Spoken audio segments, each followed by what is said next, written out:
Hey guys, and welcome back to this channel. In this video I'll be showing you guys how you can add a flowchart in Google Docs.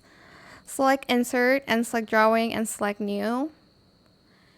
And you're just going to use shapes here. I'm just going to use the shapes here, and then I'll add another one here, and then I will add another one here.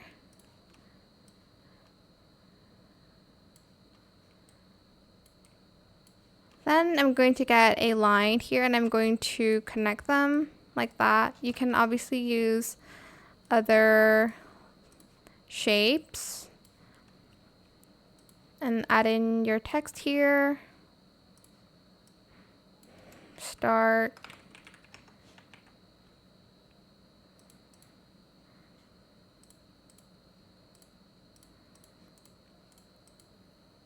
Start here.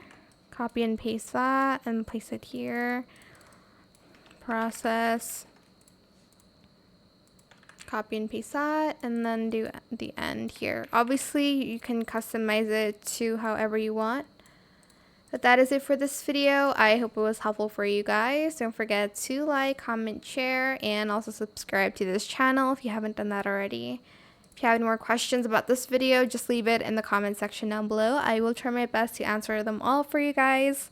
And if you found this video helpful, please click the thanks button as well. That is it. Thank you so much for watching. Bye.